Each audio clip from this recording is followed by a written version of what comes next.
All right, folks, haven't talked about James Gunn, the DCEU. Don't even know what we're calling it. The Gunverse is what I'm going to call it. We have a couple updates. Let's catch those up real quick. So, first up is going to be this story. They have cast the Witcher star, Anya Chalotra, as Cersei. Cersei is just another character in the grand scheme of the old Creature Commandos. It's just a voice. It's an animated show, so she's really just doing the voice work here.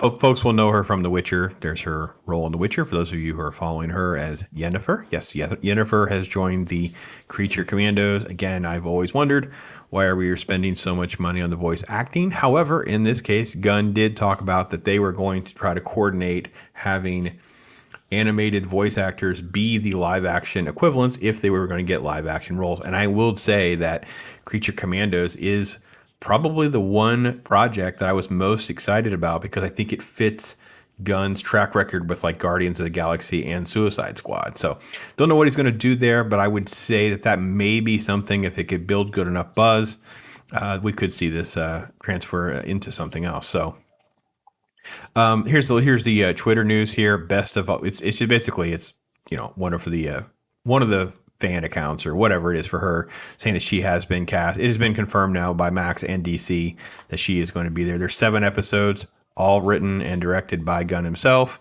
and voicing Cersei. And you can see the different versions of Cersei. She's obviously a very like a Greek mythology, just a lot of seduction, that kind of thing. I don't really know if this is going to count as a race swap because of the multitude of versions that probably exist out there. This article wanders around a little bit. This is bounded into comics. They kind of wandered around talking about them possibly replacing Gal Gadot and things like that. It doesn't really matter. It's obviously not relevant whether they do or not, to be perfectly honest, because it's things are going to carry on without Gal Gadot, whether she's part of it or not. Many of us thought she was fine as Wonder Woman. I don't think she has like a ton of great range as an actress, but she's also embodies, I think, a lot of what you can get for that type of role. So staying on Creature Commandos, there is also a story over on, let me pull up Gizmodo. Gizmodo, they pulled in, I think, a pretty fair group of quotes and stuff here. So this is article. This is David Harbour. David Harbour is going to voice Frankenstein. So just a couple quick quotes and comments about that. He had been IO9 had caught up with him at what's called the Box Lunch Holiday Gala. Easy for me to say, right? It's like a hunger relief program, basically. And they basically have like a red carpet type of situation, and they basically asked some comments about it, whatever.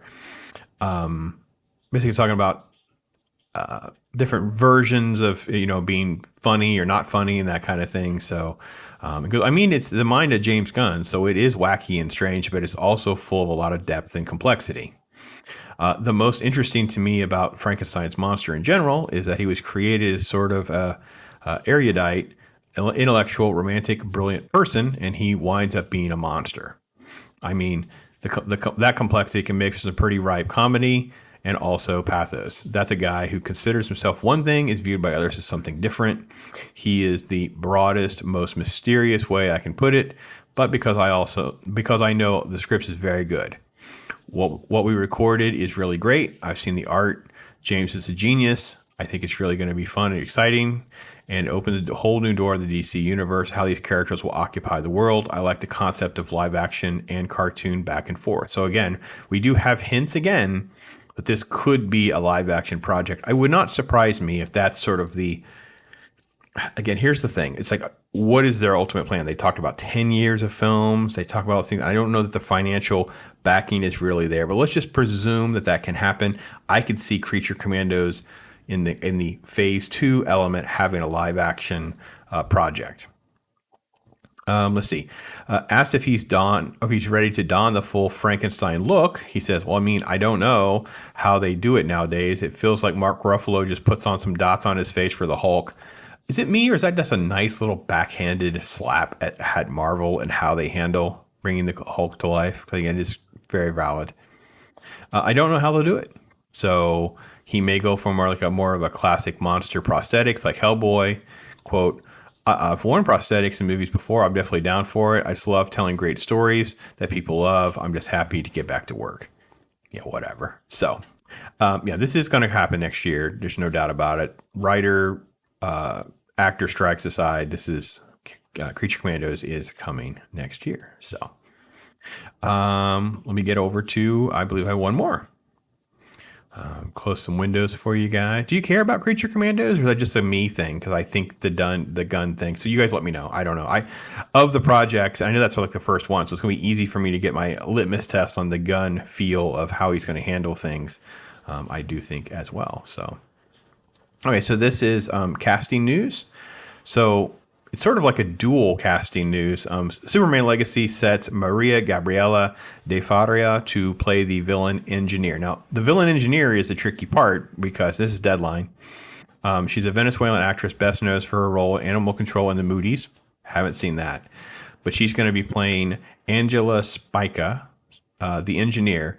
That's the villain, or her powers are from nanotech built into her body. So this is the character that is in the Authority. Okay, so this is Warren Ellis and Brian Hitch's creation back from 1999. Let me just, there's no photo of the engineer. Oh, crap. Well, I'm going to pull that up in a different window so you guys can see what she looks like. That's silly. I thought I got the right, I thought I had, well, you know what? It doesn't matter because Deadline was the first one to have it. So that's why it didn't have. Let me try to find a really good picture of her. This is ridiculous. So we'll use that one.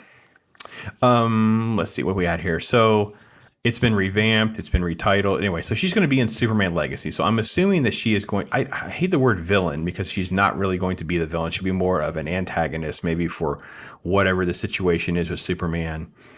This article just kind of rambles about who is in the Superman Legacy film, which we've already talked about with Clark and Lois, Nathan Fillion playing Guy Gardner, Green Lantern, et cetera, well, all that kind of stuff, which is actually, to me, was the negative. Like, having all of this extra stuff in there was the negative for me. But it could be a small thing. I don't know.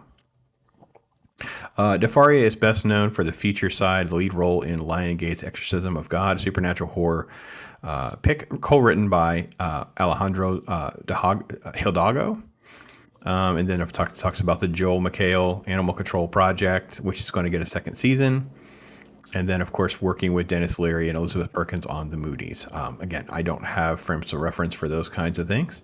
I got to be honest, I don't think that the engineer is some real complicated role to bring to life, but I could be wrong. This could be a different take on her. We'll see. Let's see what you guys think. I think that it is...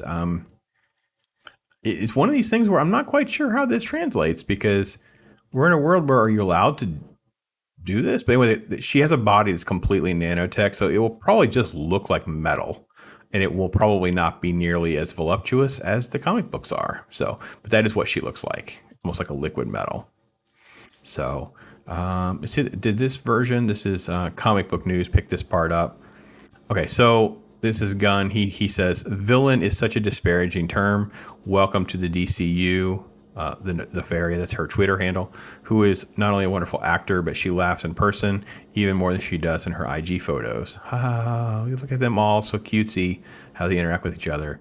July 25. So, yeah, I don't think villain is probably the appropriate term for the engineer. I think just antagonist for the Superman Legacy project. But you get a little update here on a couple of their things. So it's sort of like casting news for Superman Legacy and the Authority. And obviously, I mentioned the stuff with Creature Commandos. So get you caught up on those things. Thanks so much for watching. I appreciate you guys telling me what things you're interested in, that kind of thing. Is any of these things and kind of, raise or lower any of your interest or stuff like that in those projects. So love to hear from you. Thanks for watching. I am Pops.